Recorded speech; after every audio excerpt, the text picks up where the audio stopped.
সম্মানিত উপস্থিতি, আজকে আমি আপনাদেরকে এমন একটা নামাজের কথা বলবো, এই নামাজটা যদি আপনি জীবনে একবার পড়তে পারেন, আপনার জিন্দগিতে যত গুনাহ আপনি করেছেন সব গুনাহ আল্লাহ ক্ষমা করে দিবে। সুবহানাল্লাহ বলেন। বিশ্বনবীর হাদিস, বিশ্বনবীর পবিত্র জবানের হাদিস মিথ্যা হতে পারে না।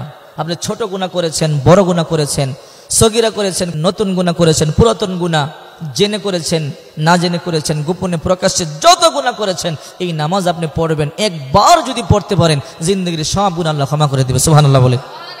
এই নামাজের নাম হলো সালাতুত তাসবিহ নামাজ। সালাতুত তাসবিহ নামাজ আপনারা পড়বেন। বিশ্বনবী তার চাচাকে অনেক ভালোবাসতেন, হযরতে আব্বাস রাদিয়াল্লাহু তাআলা আনহুকে। আর আব্বাস রাদিয়াল্লাহু তাআলা আনহু আল্লাহর নবীকে অনেক ভালোবাসতেন। একদিন আল্লাহর নবী সিও চাচাকে ডাকলেন, ও চাচা। হযরত আব্বাস রাদিয়াল্লাহু তাআলা আনহুকে ডাকলেন, চাচা আপনাকে আমি অনেক বড় ভালোবাসি।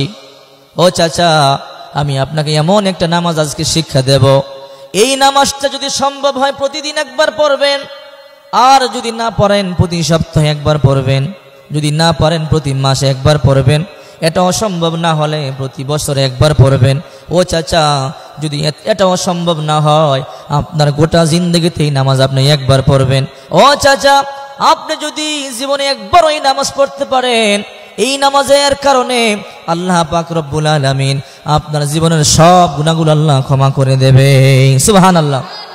ছোট গুনাহ, বড় গুনাহ, সগীরা গুনাহ, কবিরা গুনাহ, নতুন গুনাহ, পুরাতন গুনাহ, গোপনে গুনাহ, প্রকাশ্যে গুনাহ, জেনে করেছেন, না জেনে করেছেন, যত গুনাহ করেছেন আল্লাহ পাক আপনার জিন্দগির সব গুনাহগুলো ক্ষমা করে দেবে। সুবহানাল্লাহ। এই নামাজ পড়তে রাজি আছেন না নাই? এই নামাজটা অবশ্যই পড়বেন, বেশি বেশি পড়ার চেষ্টা করবেন, না পারলে একবার হলেও পড়বেন। আমি নামাজটা আপনাদেরকে শিক্ষা দেব। সালাতুত তাসবিহ নামাজ নফল নামাজ, নফল নিয়ত করবেন।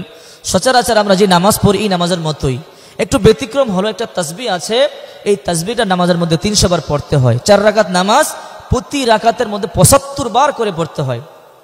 আমরা যখন নামাজ পড়বো, সালাতুত তাসবিহ নামাজ নফল নামাজের নিয়ত করে আল্লাহু আকবার বলে আমরা যখন হাত বাঁধবো, আমরা আগের মতো, আগের নামাজের মতোই আমরা সানা পড়বো।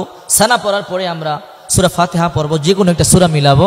সূরা মিলিয়ে আমরা স্বাভাবিকভাবে রুকুতে যাই, সূরা পড়ে কিন্তু রুকুতে যাব না। রুকুতে যাওয়ার আগে একটা তাসবিহ আছে, সুবহানাল্লাহি ওয়ালহামদুলিল্লাহ ওয়ালা ইলাহা ইল্লাল্লাহু আল্লাহু আকবার। এই তাসবিহটা 15 বার পড়বেন। সূরা পড়ার পরে 15 বার পড়ে এরপরে আপনি রুকুতে যাবেন। রুকুতে গিয়ে প্রথমে রুকুর তাসবিহ পড়বেন, সুবহান রাব্বিল আযীম 3 বার 5 বার 7 বার পড়বেন, যা পড়ার পরে এরপরে এই দোয়াটা, এই তাসবিহটা 10 বার পড়বেন, সুবহানাল্লাহ ওয়ালহামদুলিল্লাহ ওয়ালা ইলাহা ইল্লাল্লাহু আল্লাহু আকবার। রুকুতে থাকা অবস্থায় কিন্তু পড়বেন। 10 বার, 25 বার হলো উঠবেন, 25 বার হলো উঠে আবারও 10 বার পড়বেন, সাজদায় যাবেন না। আমরা তো সাজদায় চলে যাই, 10 বার পড়ে এরপরে সাজদায় যাবেন, তাহলে 35 বার হলো। সাজদায় গিয়ে সাজদার তাসবিহ পড়বেন সুবহান রাব্বিল আলা, পড়ে এই তাসবিহটা 10 বার পড়বেন, 45 বার হলো। এবার সাজদা থেকে উঠবেন, উঠে বসবেন, 10 বার পড়বেন। আবার দ্বিতীয় সাজদা যাওয়ার আগে 10 বার পড়বেন, 55 বার হলো। দ্বিতীয় সাজদায় গিয়ে আপনি আবার 10 বার পড়বেন, 65 বার হলো। তাসবিহ পড়বেন, এরপরে পড়বেন 65 বার হওয়ার পরে আপনি উঠবেন না। উঠার আগে দ্বিতীয় সাজদা থেকে উঠে বসে এই দোয়াটা আপনি 10 বার পড়বেন। 10 বার পড়ে 75 বার হলো সোজা উঠবেন। এইভাবে আপনি নামাজ শেষ করবেন। তবে একটা কথা শুনে রাখা উচিত, দ্বিতীয় রাকাতে আপনি যখন আত্তাহিয়াতু পড়বার জন্য বসবেন তখন কোন সময় পড়বেন? আপনি আত্তাহিয়াতু পড়ার আগে এই দোয়াটা 10 বার পড়ে নেবেন, এরপরে আপনি আত্তাহিয়াতু পড়বেন। এইভাবে আপনি 4 রাকাত নামাজে 300 বার এই তাসবিহ পড়বেন। এই তাসবিহ পড়ে আপনি নামাজটা শেষ করবেন পূর্ণ আস্থার সাথে, বিশ্বাসের সাথে, সওয়াবের আশায়। ইনশাআল্লাহ এই নামাজের ওসিলায় জিন্দেগির সব গুনাহ আল্লাহ ক্ষমা করে দিবে। সবাই বলে আমিন। আল্লাহ পাক আমাদেরকে এই নামাজ পড়বার তৌফিক দান করে। সবাই বলে আমিন। আসসালামু আলাইকুম।